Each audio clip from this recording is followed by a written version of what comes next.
இயேசுவில் எனக்கு பிரியமான சகோதர சகோதரிகளே, இன்று ஆண்டின் பொது காலத்தின் 31ஆம் வாரம் செவ்வாய்க்கிழமையில் நாம் இருக்கின்றோம்.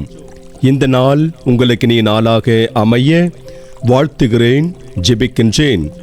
இன்றைய இறைவார்த்தை சிந்தனைகளுக்கு நாம் கவனமுடன் செவி கொடுப்போம்.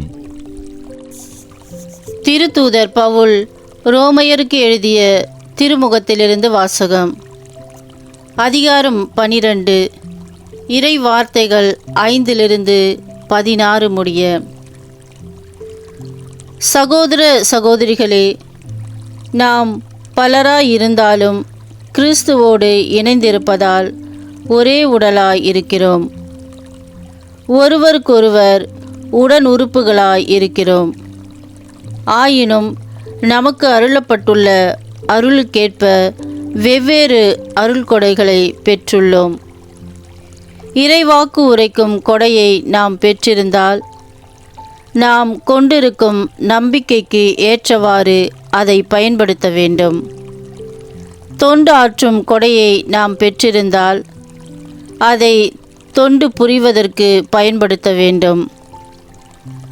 கற்றுக் கொடுப்போர் கற்றுக் கொடுப்பதிலும், ஊக்கமூட்டுவோர் ஊக்கம் தருவதிலும், தமக்குள்ளதை வழங்குவோர் தாராளமாய் கொடுப்பதிலும், தலைமை தாங்குவோர் முழு ஆர்வத்தோடு செயல்படுவதிலும், இரக்க செயல்களில் ஈடுபடுவோர் முக மலர்ச்சியோடு அவற்றை செய்வதிலும் தாம் பெற்ற அருள் கொடைகளை பயன்படுத்த வேண்டும். உங்கள் அன்பு கள்ளமற்றதாய் இருப்பதாக. தீமையை வெறுத்து நன்மையை பற்றி கொள்ளுங்கள். உடன் உறுப்புகள் போன்று ஒருவருக்கொருவர் உளம் கழிந்த அன்பு காட்டுங்கள்.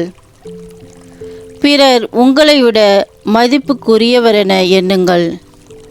விடாமுயற்சியோடும் ஆர்வமிக்க உள்ளத்தோடும் ஆண்டவருக்கு பணிபுரியுங்கள்.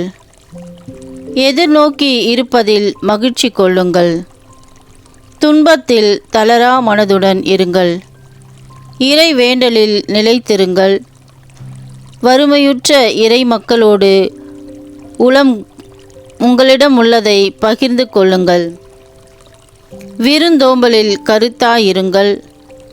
உங்களை துன்புறுத்துவோருக்கு ஆசி கூறுங்கள். ஆம், ஆசி கூறுங்கள், சபிக்க வேண்டாம். மகிழ்வாரோடு மகிழுங்கள், அழுவாரோடு அழுங்கள். நீங்கள் ஒரு மனத்தவராயிருங்கள். உயர்வு மனப்பான்மை கொள்ளாமல் தாழ்நிலையில் உள்ளவர்களோடு நன்கு பழகுங்கள். நீங்கள் உங்களையே அறிவிலிகள் என கருதி பெருமிதம் கொள்ள வேண்டாம். ஆண்டவரின் அருள்வாக்கு. இறைவனுக்கு நன்றி. பல்லவி.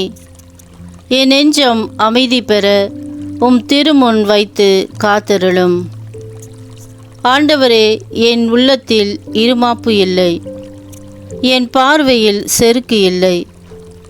எனக்கு மிஞ்சின அரிய பெரிய செயல்களில் நான் ஈடுபடுவதில்லை. பல்லவி. என் நெஞ்சம் அமைதி பெற திருமுன் வைத்து காத்தருளும். மாறாக என் நெஞ்சம் நிறைவும் அமைதியும் கொண்டுள்ளது. தாய்மொழி தவழும் குழந்தையென என் நெஞ்சம் எண்ணகத்தே அமைதியாய் உள்ளது. பல்லவி. என் நெஞ்சம் அமைதி பெற திருமுன் வைத்து காத்தருளும். இஸ்ரேலே, இப்பொழுதும் எப்பொழுதும் ஆண்டவரையே நம்பியிரு. பல்லவி. என் நெஞ்சம் அமைதி பெற திருமுன் வைத்து காத்தருளும். அல்லேலூயா, அல்லேலூயா.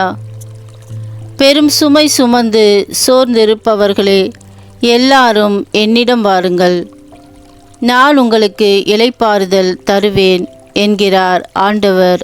அல்லேலூயா. ஆண்டவரே, நற்செய்தியை தகுந்த விதத்தில் எடுத்து சொல்ல என் உள்ளத்தையும் உதட்டையும் தூய்மையாக்கும். ஆண்டவர் உங்களோடு இருப்பாராக, ஆன்மாவோடும் இருப்பாராக. தூய லூக்கா எழுதிய பரிசுத்த நற்செய்தியிலிருந்து வாசகம்.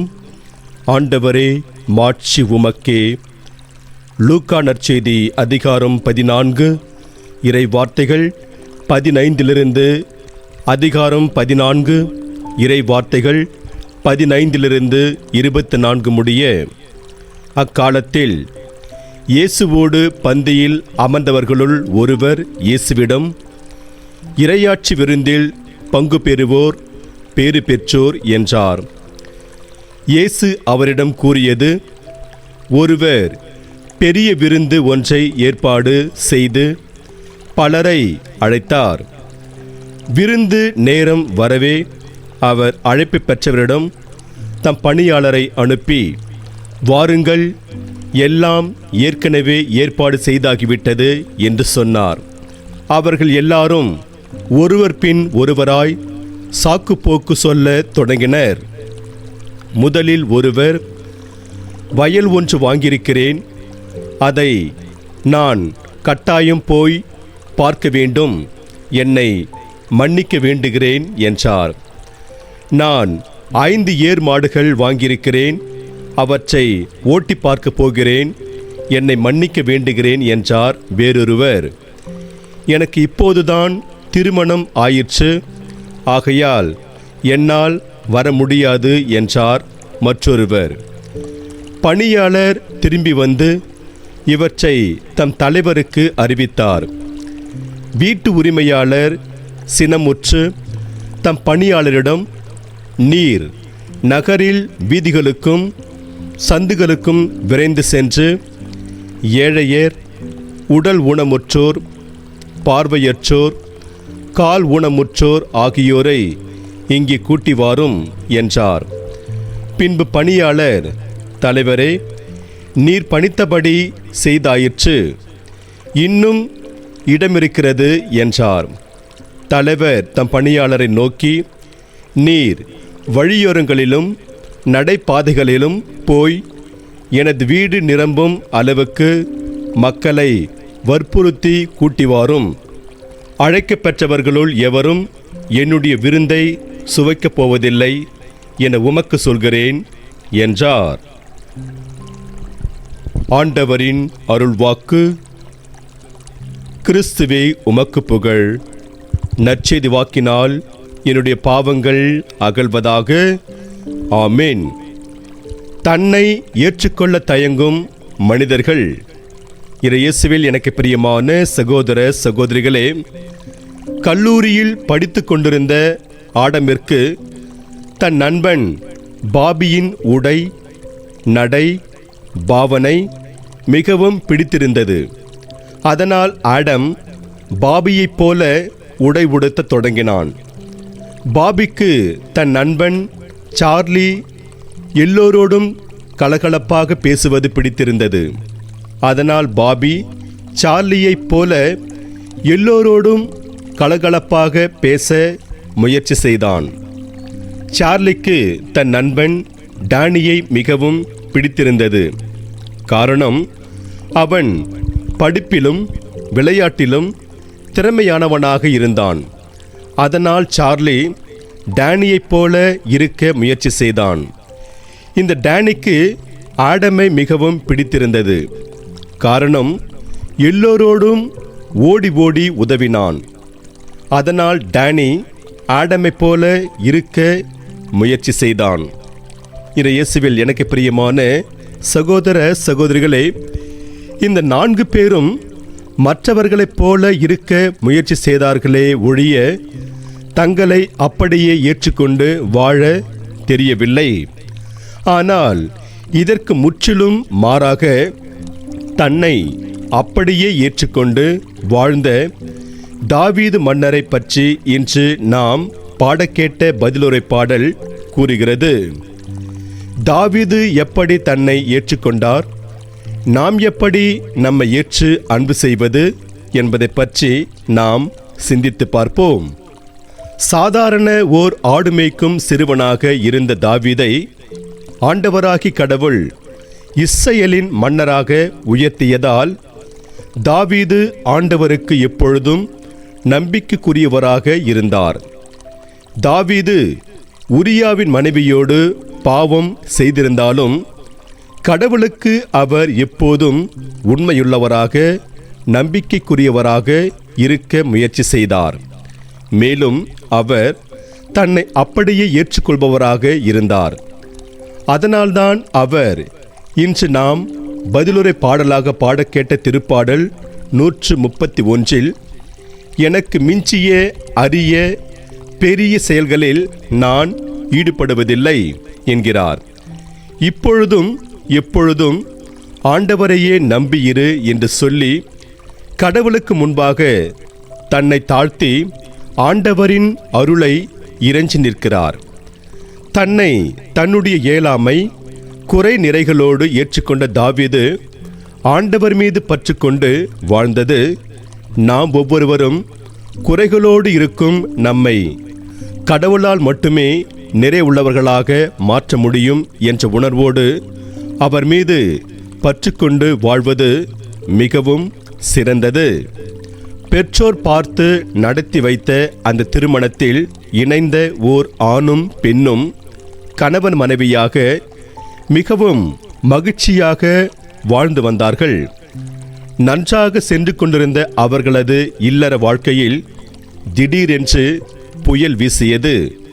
ஆம், குடிக்கு அடிமையாயிருந்த அந்த கணவன் தன் மனைவியை அடிப்பதும் அவளை சித்திரவதை செய்வதுமாக இருந்தான். அது தவிர பல தீய பழக்க வழக்கங்களிலும் அவன் ஈடுபட்டான். இப்படியெல்லாம் இருந்தும் போதும் கூட அவனுடைய மனைவி அவனை முழுமையாக அன்பு செய்தாள். நாட்கள் மெல்ல மெல்ல நகரும்போது அவனை பற்றி கேள்விப்பட்ட அவனுடைய நண்பர்கள், உற்றார் உறவினர்கள், ஏன் அவனுடைய உடன்பிறப்புகள் கூட அவனை விட்டு பிரிந்து சென்றனர். அப்பொழுதும் கூட அவனுடைய மனைவி அவன் மீது மாறாத அன்போடு இருந்தாள்.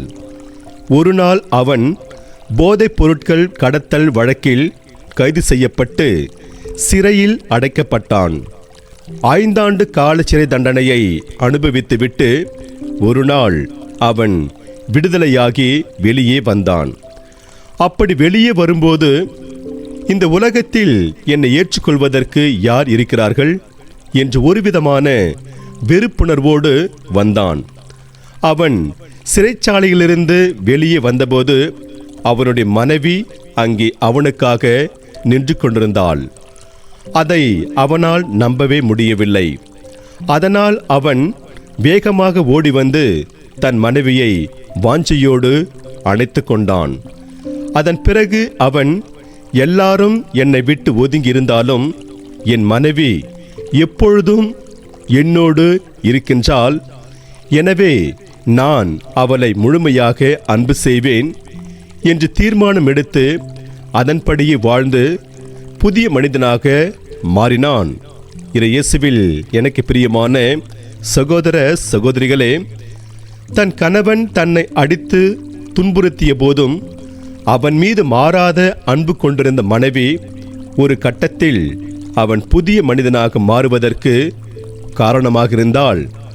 இன்றைய முதல் வாசகத்தில் தூய பவுல் உங்கள் அன்பு கள்ளமற்றதாய் இருப்பதாக என்கிறார். கிறிஸ்துவை ஏற்றுக்கொண்ட ஒரு கிறிஸ்தவர் அல்லது கிறிஸ்துவுடைய வாழ்க்கை எப்படி இருக்க வேண்டும் என்பதை குறித்து ரோமையருக்கு எழுதிய திருமுகத்தில் பேசும் தூய பவுல் முதலாவதாக உங்கள் அன்பு கள்ளமற்றதாய் இருப்பதாக என்கிறார்.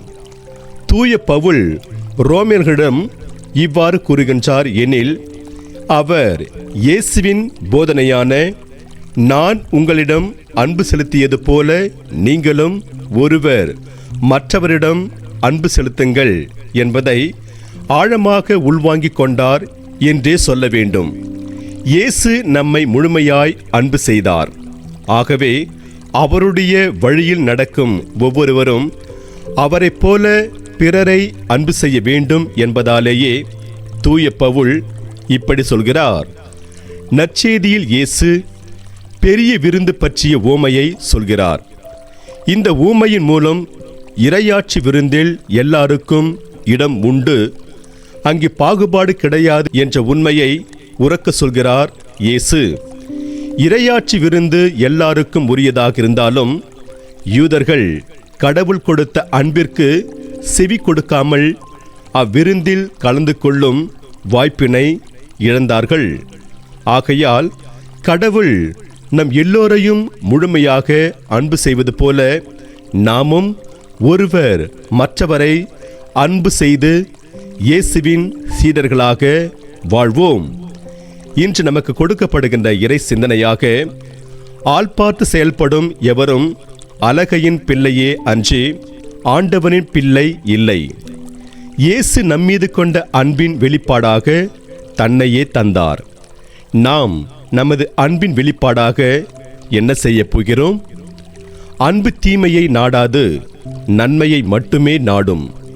இன்று நமக்கு கொடுக்கப்படுகிற இறை வார்த்தையாக, அன்பில்லாதோர் கடவுளை அறிந்து கொள்ளவில்லை, ஏனெனில் கடவுள் அன்பாய் இருக்கிறார் என்று முதல் யோவான் புத்தகத்தில் 4ஆம் அதிகாரம் 8 தூய யோவான் கூறுகிறார். எனவே இறையேசு பிரியமான சகோதர சகோதரிகளே, அன்பை சுவைத்தவர்களாய் அதை நாம் மற்றவர்களுக்கும் வழங்கி இறையருளை நிறைவாக பெறுவோம். இறைவன் உங்கள் அனைவரையும் நிறைவாக ஆசீர்வதிப்பாராக. ஆமென்.